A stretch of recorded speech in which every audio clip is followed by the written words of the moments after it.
L'actualité politique a été marquée cette semaine par la visite de Thierry Mandon, le secrétaire d'État chargé de l'enseignement supérieur et de la recherche. Il a annoncé, souvenez-vous, un partage à 50-50 lors des dépôts de brevets. Nous allons voir ce soir comment réagissent les organisations représentatives des peuples autochtones qui n'ont pas été conviées à la table ronde organisée par la préfecture. Flore Vigneron et Laurence Tiantiopo. Mercredi dernier, pas un Amérindien autour de la table, mais une annonce à leur intention. Un partage équitable des retombées d'un potentiel brevet.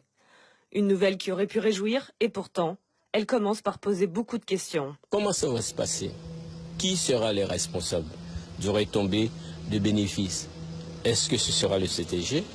Comment les bénéfices vont être partagés? Donc, il faut qu'on réfléchisse à tout cela. Et le bénéfice, sur quelle forme?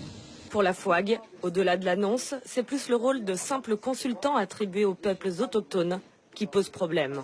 Notre position, elle est claire. Nous dénonçons l'accord qui est justement entendu par le secrétaire d'État concernant le partage 50% IRD et 50% CTG. Nous estimons qu'on s'attaque directement à nos droits reconnus par les conventions internationales. Déjà, dans la manière de faire, de préparer une réunion avec la CTG sans la présence des autorités ou des organisations autochtones. Nous voulons être pleinement acteurs.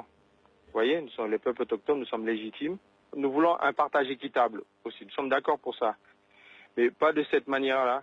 Être acteur du processus est aussi le souhait de l'ONAG. Mais pour cet organisme, seule la loi sur la biodiversité pourra faire avancer ce dossier. Les propos qui ont été tenus par le secrétaire, par le président de l'IRD ou même la CTG n'engagent que ces derniers. Pour la simple et bonne raison que seule la loi biodiversité qui est en cours d'adoption et les textes internationaux qui s'en inspirent peuvent donner un cadre juridique pour encadrer le partage des bénéfices des ressources de la biodiversité en Guyane. Et c'est pour cette raison que la position de l'ONAG aujourd'hui est de soutenir l'amendement de la députée Madame Berthelot. Cet amendement mentionne aussi la création d'une fondation des peuples autochtones.